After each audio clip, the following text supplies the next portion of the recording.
కీర్తనలు 130 3 4. యెహోవా నీవు దోషములను కనిపెట్టి చూచిన ఎడల ప్రభువా ఎవడు నిలువగలడు? అయినను జనులు నీ యందు భయభక్తులు నిలుపునట్లు నీ యొద్ద క్షమాపణ దొరుకును. ప్రేమైనటువంటి దేవుని బిడలగా, దేవుడు ఎటువంటి వాడు అనేటువంటి విషయాన్ని ప్రభు బిడలు ఎరిగిన వారుగా ఉన్నారు. కీర్తన గ్రంథం 133లో చెప్తూ, యెహోవా నీవు దోషములను కనిపెట్టి చూచిన యెడల ప్రభువా ఎవడు నిలవగలడు?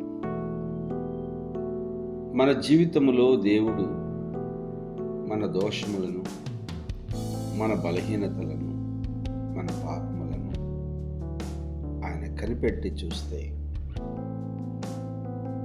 మనలో ఎవ్వరూ కూడా ఆయన దగ్గర నిలవలేరు. దేవుడు నిష్కలంకుడు, పరిశుద్ధుడు, పాపము లేనివాడు. మనము అపవిత్రులము, బలహీనులము, అపరిశుద్ధులము. దేవుని సన్నిధికి రావడానికి, ఆయన సన్నిధిలో కనబడడానికి, ఆయన్ను పిలవడానికి మనకు ఎలాంటి అర్హత లేదు. మనం ఆయన దగ్గరికి వచ్చాము అంటే, ఆయన మనలను పిలిచారు అంటే, ఆయన సన్నిధిలో మనము ఉన్నాము అని అంటే, దానికి కారణాన్ని కూడా ప్రభు బిడ్డలమైన మనం ఎరిగి ఉండాలి.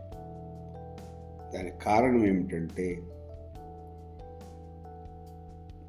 ఆయన యందు భయభక్తులు మనం నిలుపునట్లుగా ఆయన దగ్గర క్షమాపణ దొరుకుతుంది. ఇదే కీర్తనలో చెప్తారు 7వ వచనంలో, ఆయన యొద్ద కృప దొరుకుతుందని. ఆయన మన దోషములన్నిటినీ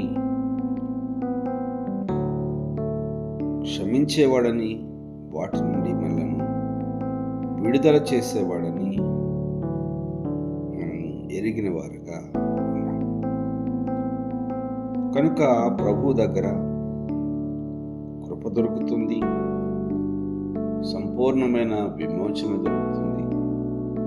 ఆయన మన దోషములన్నిటినీ క్షమించినవాడు. కనుక